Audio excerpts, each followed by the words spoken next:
Puji Tuhan, salam sejahtera Bapak Ibu Saudara-saudari keluarga GBDI El Shaddai Magelang. Rise up, bangkit, bergerak, dan berdampak. Kita bersyukur untuk kemurahan Tuhan. Kita akan dapat kembali merenungkan renungan 79. Kita telah tiba pada Mazmur pasal 97. Dan saya ingin mengajak Bapak Ibu melihat 3 kebenaran dari ayat 9, 10, dan 11. Saya akan membacakan lebih dahulu Mazmur 97 ayat 9 sampai 11. Demikian firman Tuhan. Sebab Engkaulah ya Tuhan yang maha tinggi di atas seluruh bumi. Engkau sangat dimuliakan di atas segala Allah. Ayat 10. Hai orang-orang yang mengasihi Tuhan, bencilah kejahatan. Dia yang memelihara nyawa orang-orang yang dikasihinya akan melepaskan mereka dari tangan orang-orang fasik. Ayat 11, terang sudah terbit bagi orang benar dan sukacita bagi orang-orang yang tulus hati. Hari ini kita bersukacita bahwa kebenaran firman Tuhan, ya, sepanjang Mazmur 97 menjelaskan bahwa Tuhan itu Raja dan kita adalah orang-orang yang berbahagia, ya, karena punya Tuhan Yesus Kristus yang luar biasa.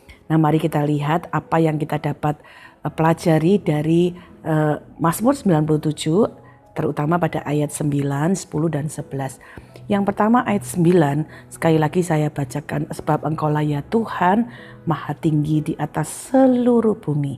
Engkau sangat dimuliakan di atas segala Allah. Jadi kita melihat ayat ini adalah deklarasi iman. Tuhan, Engkau satu-satunya di atas segalanya, di atas seluruh bumi. Jadi waktu Mazmur ini ditulis, bangsa Israel di sekitar Israel itu menyembah berhala. Ya, berhala pada zaman dahulu disebut dengan tanda kutip, ya, Allah-Allah buatan manusia. Dan pun Daud menyatakan bahwa Tuhan itu jauh lebih tinggi, ya, di atas segalanya, jauh lebih berkuasa di atas seluruh bumi. Jadi mari kita belajar dalam hidup kita pun juga harus punya pengakuan kedaulatan Tuhan. Artinya bukan hanya dari mulut kita mengakui Tuhan, Engkau Allah yang luar biasa, Tuhan Engkau Allah yang dahsyat. Itu bagus, ya, melalui mulut kita harus selalu memuji Tuhan. Tetapi ini sebuah ajakan bahkan dalam seluruh hidup kita. Ya, maksudnya begini, dalam hidup kita ada Allah-Allah lain, ya. Kalau kita berkata Allah dalam hidup kita, berarti itu sesuatu yang kita juga tinggikan lebih dari kita meninggikan Tuhan. Nah, itu bisa juga berupa harta kita yang kita jadikan Allah. Artinya kita lebih berfokus, kita memberikan banyak waktu menyembah Allah dalam tanda kutip, ya, sesuatu yang kita sembah lebih dari Tuhan. Itu bisa harta kita, bisa kita keinginan untuk dipuji orang. Jadi kita lakukan segala sesuatu supaya pujiannya itu datangnya kepada kita. Kita bahkan bisa kemudian mungkin punya ketakutan yang kita simpan terus, yang kita bawa kemana-mana lebih dari kita menyembah Tuhan. Tetapi firman Allah menginginkan kita sebagai orang yang mengenal Tuhan itu menaruh dalam hidup kita, berkata, Tuhan, Engkau lebih tinggi dari ketakutanku. Aku mau belajar percaya kepadamu. Tuhan, Engkau lebih tinggi dari semua masalahku. Aku mau punya pengharapan di dalam Engkau. Tuhan, Engkau Allah yang berdaulat di atas segala pekerjaanku. Apapun yang aku hadapi, mungkin susah payahku dalam pekerjaan, aku tahu Engkau memberikan kekuatan kepadaku. Jadi mari kita belajar. Kita menemukan sebuah kekuatan yang baru ketika kita kemudian belajar menunjukkan pandangan kita kepada ayat ini. Seperti pemazmur berkata, Tuhan, Engkau maha tinggi, Engkau lebih di atas segalanya.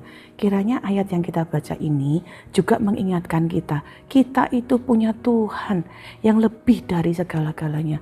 Apapun yang kita hadapi hari ini, ya, mungkin itu tidak menyenangkan, mungkin itu penuh pergumulan, tetapi kabar baik bagi kita semua. Kita punya Tuhan yang berdaulat atas segalanya. Jadi mari kita temukan kedamaian di dalam Tuhan. Mungkin ada kesulitan yang harus memang kita lewati, tapi kita berkata, Tuhan terima kasih, aku mampu menjalaninya bersama dengan Engkau. Aku mampu melewatinya bersama dengan Engkau. Pengakuan bahwa Tuhan berdaulat di atas segala situasi, bahkan di atas kesulitan kita, akan membuat kita tetap punya pengharapan, tetap punya kekuatan di dalam Tuhan. Sungguh berbahagia ya kita punya Tuhan yang berdaulat atas segala sesuatu. Terus berharap, terus percaya sesuai dengan pengakuan kita. Kedua, kita melihat ada catatan tentang bagaimana kasih kita kepada Tuhan. Ketika kita mengakui Dia berdaulat, kita semakin hormat kepada Tuhan, kita semakin mengasihi Tuhan, dan itu akan membuat kita semakin ingin melakukan apa yang Tuhan lakukan dan menjauhkan diri kita dari hal-hal yang tidak Tuhan sukai. Ya, itu sebabnya saya baca kembali ayat 10. Hai orang-orang yang mengasihi Tuhan, bencilah kejahatan. Dia yang memelihara nyawa orang-orang yang dikasihinya akan melepaskan mereka dari tangan orang-orang fasik.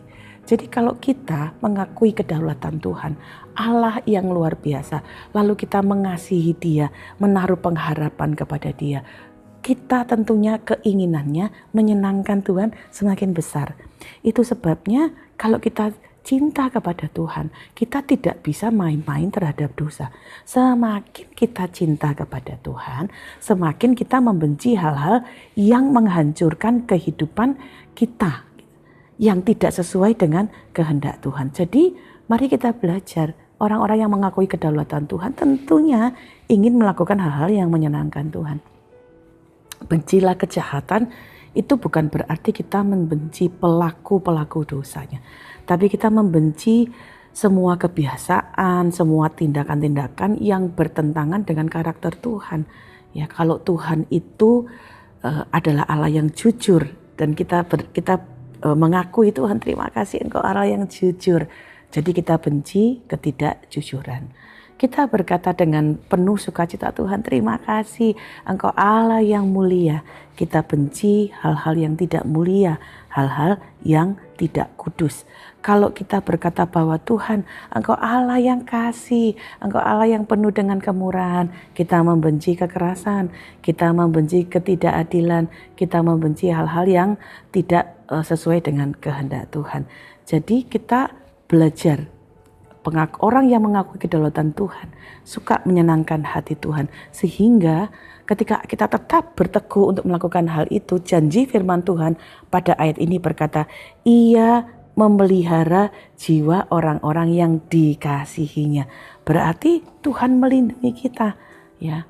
Jiwanya kita itu dilindungi. Ketika kita mungkin berkata, aku tidak mau melakukan sesuatu yang tidak jujur di tempat kerja, lalu ada orang-orang yang mungkin kemudian tidak mendukung kita, orang-orang di sekitar kita yang ingin melakukan ketidakjujuran, justru malah memojokkan Bapak Ibu Saudara.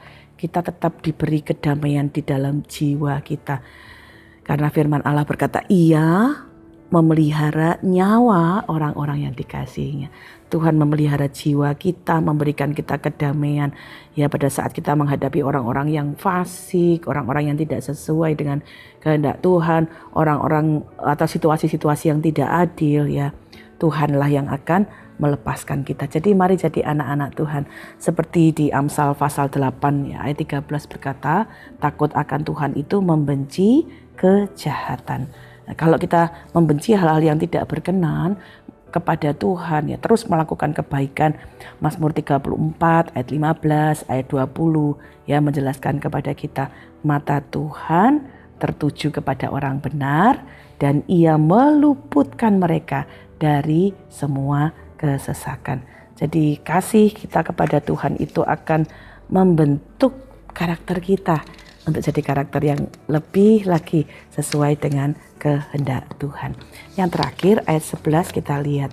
Jadi ketika kita menjadi orang yang mengakui kedaulatan Tuhan, lalu melatih hidup kita setiap hari untuk mengikuti kehendak Tuhan, maka hasilnya akan ada terang, akan ada sukacita. Bapak Ibu perhatikanlah urutannya. Pengakuan dari mulut kita, dari hati kita akan mempengaruhi cara kita bertindak, cara kita mengambil keputusan, cara kita melakukan hidup kita sehari-hari.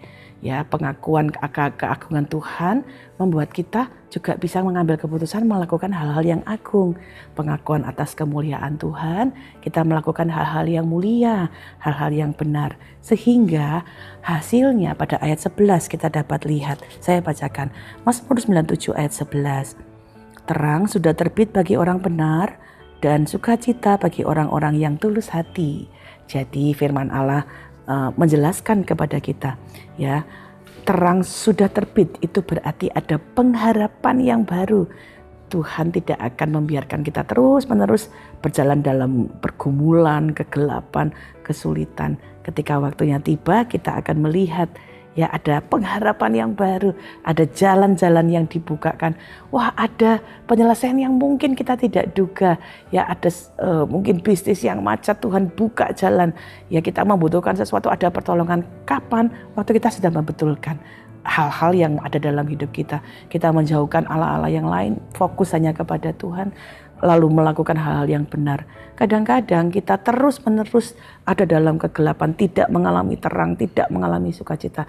Karena kita terus-menerus dalam kegelapan, kita tidak melakukan hidup kita sesuai dengan kehendak Tuhan.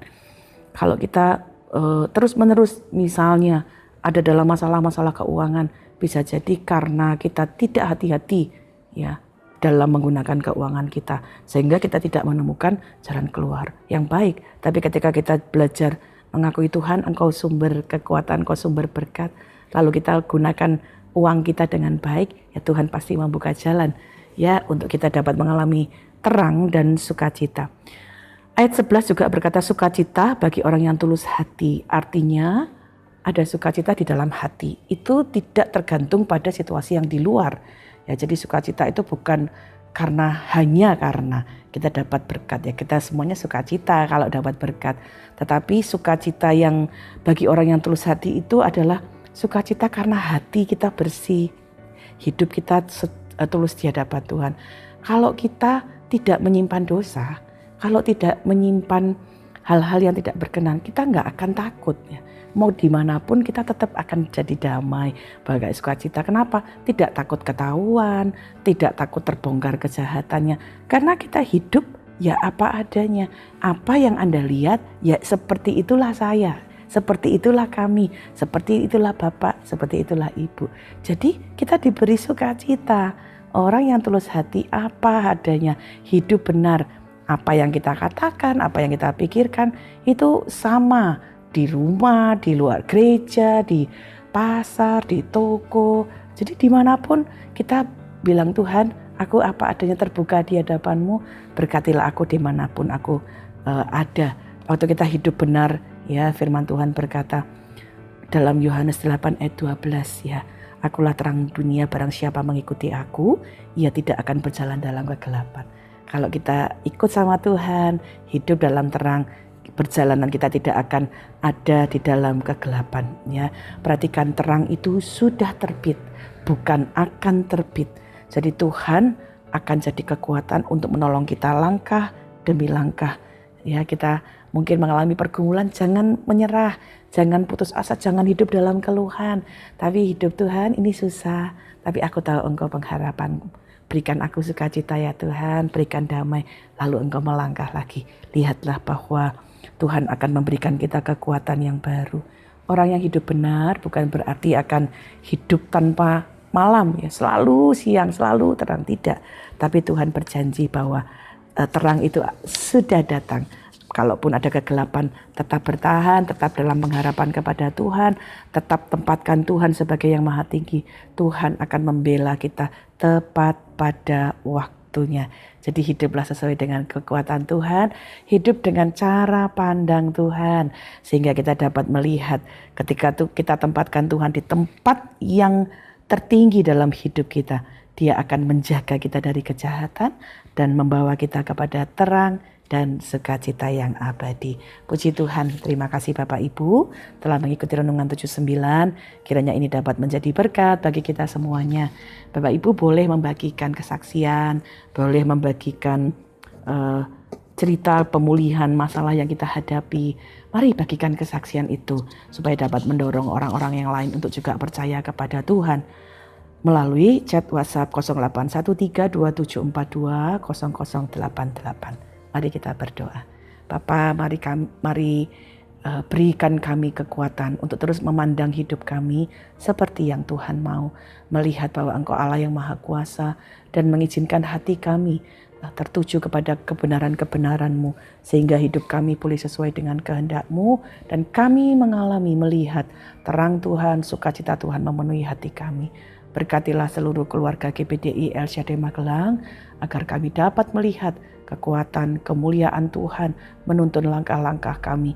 Bahkan di dalam kegelapan sekalipun kami memperoleh pengharapan di dalam Engkau. Terima kasih Bapa. Berkatilah seluruh keluarga GBDI El Shaddai Magelang dalam apapun yang kami alami hari-hari ini. Berikan kemenangan, berikan kekuatan, berikan jalan keluar. Tuhan buka jalan-jalan yang baru.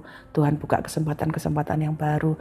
Pulihkanlah umat-Mu ya Tuhan. Berikan pengharapan yang kuat di dalam Engkau. Terima kasih Bapa yang baik. Ya Tuhan, tolonglah seluruh keluarga GBDI El Shaddai Magelang mempunyai keyakinan yang kokoh dalam Injil. Karena Injil adalah kekuatan Allah yang menyelamatkan setiap orang yang percaya. Kami mengucap syukur menyambut firman-Mu di dalam nama Tuhan Yesus Kristus. Haleluya. Amin.